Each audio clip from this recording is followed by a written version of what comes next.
Hello listeners, welcome back to hello slow story well. ముందుగా మీకు మీ పిల్లలందరికీ కూడా హ్యాపీ చిల్డ్రన్స్ డే అండి. ఈరోజు మన ఛానల్ కోసం నేను రాసిన కథ ప్రీసఖి పార్ట్ 15 అండి. ఈ కథలోని ముందర భాగాలు చూడని వాళ్ళ కోసం కామెంట్స్లో లింక్స్ ఇచ్చా. అలాగే ఛానల్లో అన్ని కథలకు ప్లేలిస్టులు కూడా ఉన్నాయి. కొంచెం సబ్స్క్రైబ్ చేసుకొని చూస్తూ కథ నచ్చినట్లయితే ఉల్లి కామెంట్ రాసి గట్టిగా లైక్ చేయండి అబ్బా. మరి మనం ఈరోజు కథలోకి వెళ్ళిపోదామా? హారిక అడగడంతో ప్రణీత్ ఆమెను వారి పుట్టింటికి తీసుకుని పోతాడు. పవన్ విషయం తెలిసిన లక్ష్మి కంగారు పడిన ఆ విషయాన్ని హారికకు తప్ప మిగిలిన వారందరితో చెబితే పవన్ తల్లి అంజలి మాత్రం తన కొడుకు ఆ స్థితికి రావడానికి కారణం హారిక తన కుటుంబమే అని భావించి ఆమె కోపంగా వారింటికి బయలుదేరుతుంది. మరోవైపు పావన్కి మెలకువ వచ్చి ప్రణీత్ గురించి కలలు కంటూ ఉంటుంది. హనీ పాపతో ఆడుకోవడానికి బయటికి వచ్చిన హారిక అక్కడ వారందరిలో కంగారును చూసి విషయం అడుగుతూ ఉండగా వారు మాత్రం ఆమెకు ఎలాంటి సమాధానం ఇవ్వడం లేదు. అలా మరోసారి ఆ విషయమే అడుగుతూ ఉన్న సందర్భంలోనే అప్పుడే పవన్ అమ్మ సుడిగాలిలా అక్కడికి వచ్చి హారికను చూస్తూ, ఏమ్మా మహాతల్లి, ఇంకా బతికే ఉన్నావా? పైకి పోలేదా? అయినా నువ్వెందుకు పోతావులే, నా కొడుకును పంపించాలని చూస్తున్నారు కదా అందరూ కలిసి అంటూ ఆమె పక్కనే ఉన్న ప్రణీత్ని కూడా చూసి మరింత కోపంతో, నీ మొగుడితో నీ కుటుంబంతో నువ్వు సంతోషంగానే ఉన్నావుగా తల్లి, కానీ ఈ విషయం ఆ పిచ్చివాడికి తెలియక ఆ పని చేసుకున్నాడు, నీ పిచ్చి ప్రేమలో పడిపోయి అంటూ ఉంటే ఆమె మాటలకు లక్ష్మికి ప్రియకు భయం మొదలైంది. హారికకు ఏమన్నా అవుతుందేమోనని. ఇప్పుడు రామరాజు అయితే అసలు జరుగుతుందంతా చూస్తూ నా కూతురు జీవితంలోనే ఎందుకు ఇలా జరుగుతుంది దేవుడా అని దాని గురించి ఆలోచిస్తూ ఉంటే వర్షిత్ మాత్రం అంజలిని కోపంగా చూస్తూ, ఆంటీ ఏంటిది, అసలు మీరు చేస్తుంది మీకైనా తెలుస్తుందా? ఎందుకు మీరు ఇలా ప్రవర్తిస్తున్నారు? ఇందుకు ఖచ్చితంగా మీరు పరిణామాలు ఎదుర్కోవాల్సి ఉంటుంది అంటుంటే అంజలి మాత్రం అతని మాటలకు ఏ మాత్రం తగ్గకుండా, ఇంతకన్నా ఏముంటుందయ్యా ఎదుర్కోవడానికి, అవతల నా కొడుకు చావు బతుకుల్లో ఉన్నారు మీ అందరూ చేసిన పని వల్ల అంటూ ఏడుస్తూ ఇంకా ఏదో అనబోతుండగా హారిక అంజలి మాటలు విని షాక్ అవుతూ వెంటనే ఆమె దగ్గరికి వచ్చి ఆమెను పట్టుకొని, ఆంటీ అసలు మీరేమంటున్నారా ఆంటీ? పవన్ చావు బతుకుల్లో ఉండడం ఏంటి? ఇది అసలు నిజమేనా?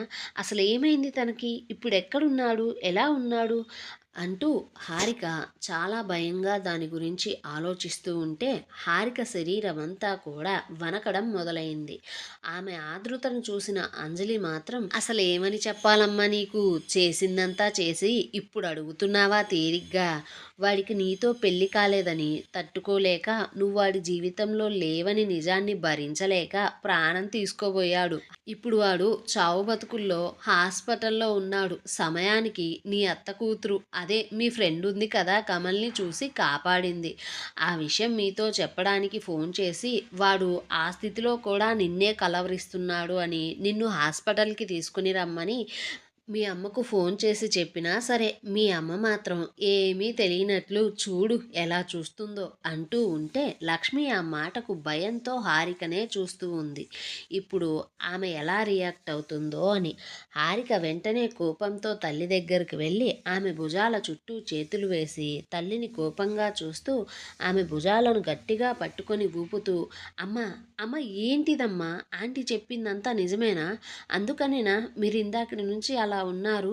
పవన్కి అలా ఉంటే నాకు చెప్పకుండా మీరెందుకు దాచారమ్మా అంటూ హర్షిత్ వైపు చూస్తూ, అరే నువ్వు కూడా నాకు నిజం చెప్పలేదు కదా, నువ్వు నన్ను మోసం చేశావు కదా అంటూ ఏడుస్తూ అప్పటికే ఆమెకు కళ్ళు తిరుగుతున్నట్లు ఉండగా కింద పడిపోతూ ఉన్న చివరి క్షణంలో హారికను ప్రణీత్ పట్టుకున్నాడు. అది చూసిన హారిక కోపంతో ప్రణీత్ని, అసలు ఇదంతా జరగడానికి నువ్వే కారణం, నా పవన్కి కానీ ఏమన్నా అవ్వాలి, నేను నిన్ను అస్సలు వదలను అంటూ అతని గుండెల మీద రెండు చేతులతో బలంగా కొడుతూ ఏడుస్తూ చాలా ఎమోషనల్ అవుతూ ఉంటే అదంతా చూసిన ప్రణీత్ వెంటనే ఆమె రెండు చేతులను పట్టుకొని ఆమెను కొంచెం ఆపుతూ, హారిక ప్లీజ్ నువ్వు ముందు కంట్రోల్ అవ్వు, ఇప్పుడేంటి నువ్వు వెంటనే పవన్ను వెళ్ళి చూడాలి అంతే కదా, నేను నిన్ను తన దగ్గరికి తీసుకుని పోతా అంటూ అతను అంజలి వైపు చూస్తూ ఆమెను హాస్పిటల్ పేరు అడగ్గా అంజలి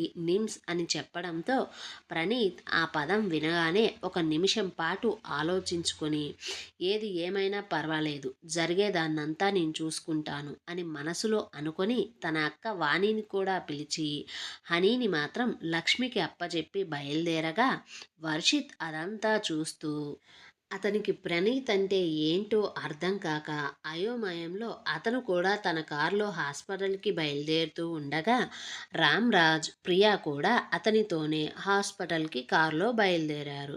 కారు నడుపుతూ ఉన్న ప్రణీత్ తన పిఏకి మెసేజ్ చేసి పవన్ ఎవరో ఏంటో ఎలాంటివాడో తన వ్యాపారాలు అలవాట్లు మొత్తం కనుక్కోమని చెప్పి చంద్రానికి కూడా మెసేజ్ చేస్తూ చంద్రం ఎక్కడున్నావు అంటూ అడగ్గా చంద్రం హాస్పిటల్కి ఇంకొక 10 నిమిషాల్లో వెళ్ళిపోతా అంటూ రిప్లై ఇవ్వడంతో ప్రణీత్ సరే నువ్వక్కడే హాస్పిటల్లోనే ఉండు అంటూ రిప్లై ఇచ్చాడు. ఆ రిప్లైని చూసిన చంద్రానికి విషయం అర్థం కాలేదు. తను కూడా హాస్పిటల్కి ఇప్పుడు ఎందుకు వస్తున్నాడా అంటూ ఆలోచిస్తూ ఉన్నాడు.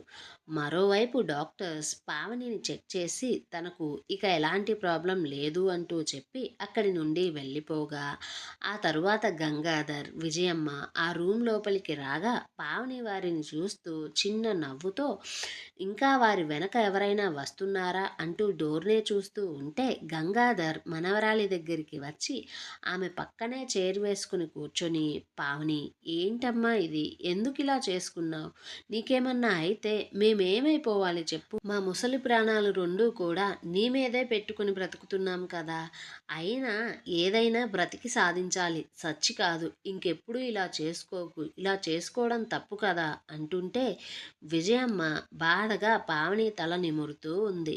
పావని కూడా వారితో దిగులుగా సారీ తాతయ్య, ఆ సమయంలో ప్రణీత్ చేసిన పనికి, మీరు మాట్లాడుతున్న మాటలకు, అమ్మ చెప్పే పాఠాలకు నాకు పిచ్చి కోపం వచ్చింది, అందుకే ఇలా చేశా, అలా అయినా సరే వాడికి నేనేంటో నా ప్రేమేంటో తెలుస్తుంది కదా అంటూ ఇంకా కూడా ప్రణీత్ లోపలికి రావట్లేదేంటి తాతయ్య, తను ఇంకా బయటే ఉన్నాడా, నేను ఇలా చేసుకున్నానని ఫీల్ అవుతున్నాడా అంటూ ఉంటే గంగాధర్ ఆమె చేతిని సున్నితంగా తన చేతిలోకి తీసుకొని వాడు రాలేదురా అంటుంటే పావని ఆ మాటను నమ్మలేక తాతయ్య నిజమేనా మీరు చెప్పేది, నేను ఇలా చేసుకున్నానని తెలిసినా కూడా తను ఇక్కడికి రాలేదా అంటూ ఉంటే విజయమ్మ దిగులుగా అవునమ్మ పావని, విషయం ఇదని చెప్పినా కూడా తను రాలేదు అనడంతో ఆ మాటకు పావనికి పిచ్చ కోపం వచ్చింది.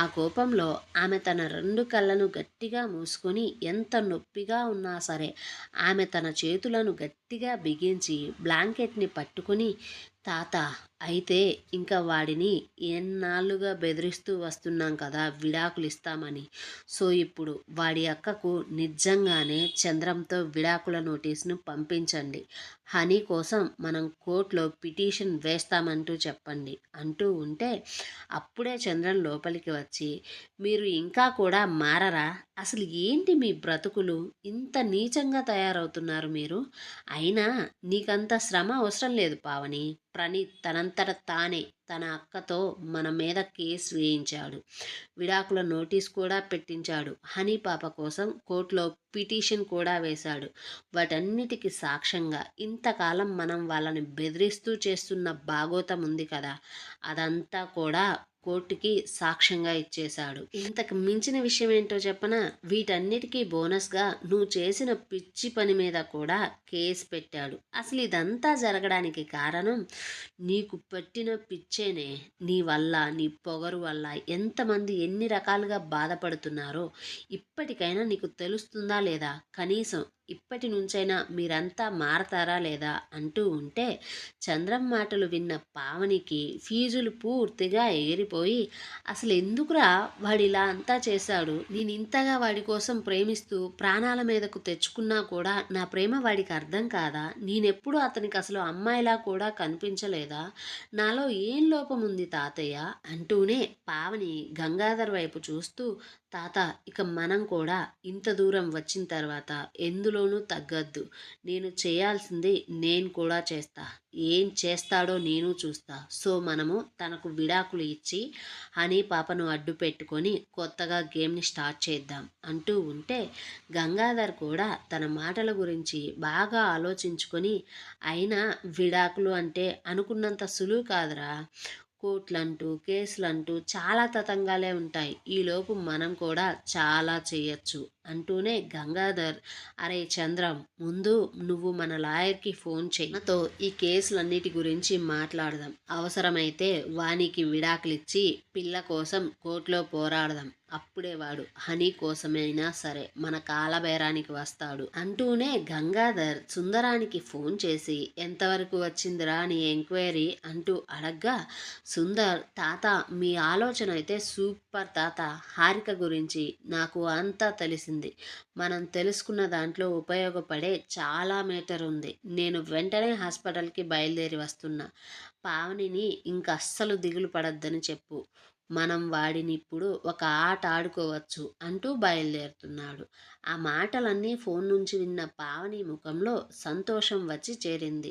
చంద్రశేఖర్ మాత్రం వారి ఫీలింగ్స్ అంతా చూస్తూ కోపంతో వారి ముగ్గురిని చీదరగా చూస్తూ, మీరైతే అసలు కడుపుకి అన్నమైతే తినట్లేదు, మీకు కొంచెం కూడా సిగ్గనిపించట్లేదా, దీన్నంతా ఇక్కడితో ఇప్పటికైనా ఆపేయండి, ఇక్కడి నుంచైనా అందరం ఎలాంటి గొడవలు లేకుండా కలిసి ఉందాం అంటూ ఉంటే, విజయమ్మ అతన్ని అక్కడి నుండి పంపించేయడానికి, నువ్వు ముందు వెళ్ళి భోజనం తీసుకుని రారా అంటూ చంద్రాన్ని బయటికి పంపించేసి, పావని గంగాధర్ని చూస్తూ అతను బయటికి వెళ్ళిన తరువాత, ఇక నుండి మనం ఎలాంటి ప్లాన్స్ వేసినా సరే ఈ చంద్రశేఖర్ ముందు మాత్రం దేని గురించి అస్సలు మాట్లాడుకోవద్దు, వీడు కూడా అచ్చం వాళ్ళ అమ్మలాగే ఎప్పుడు చూడు మనకు పాఠాలు చెబుతూనే ఉంటాడు, మనం చేసే ప్లాన్ని ఆ ప్రణీత్ గాడికి చేరవేసినా వేస్తాడు, అందుకనే మన జాగ్రత్తలో మనం ఉండాలి అంటూ చెప్పింది.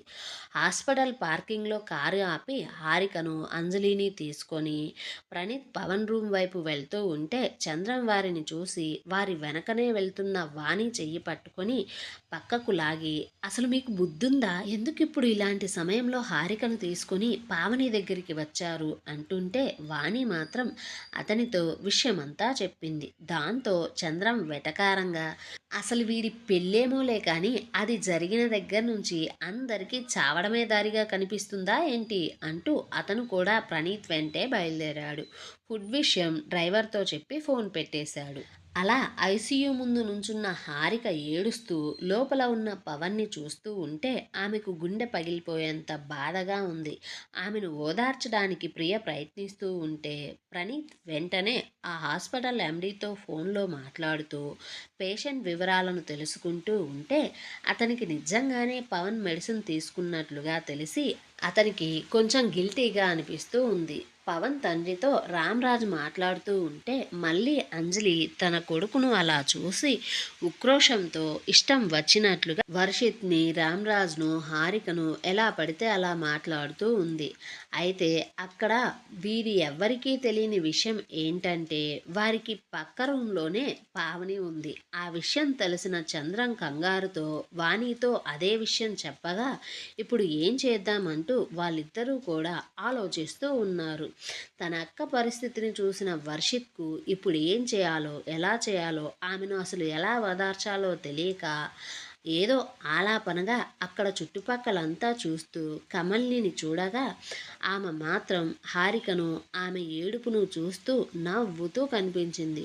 దాంతో అతనికి ఎందుకో అదంతా చాలా తేడాగా అనిపించింది. ఆ సంఘటన చూసిన అతను ఆలోచనలో పడిపోయాడు. ఎందుకంటే పవన్, హారిక, కమల్ని ముగ్గురు కూడా చాలా మంచి ఫ్రెండ్స్. అలాంటప్పుడు కమల్ని ఈ సందర్భంలో ఇలా ఎలా రియాక్ట్ అవుతుందా అని ఆలోచిస్తూ ఉంటే, ఇంకోవైపు సుందర్ అప్పుడే హాస్పిటల్కి వచ్చాడు. హారికను అలా చూడలేక ప్రణీత్ ఆమెను తీసుకొని ఐసీయూ లోపలికి వెళ్ళగా, ఆమె పవన్ చేతిని చేతిలోకి తీసుకుని అతని పక్కనే కూర్చొని ఏడుస్తూ ఉంది.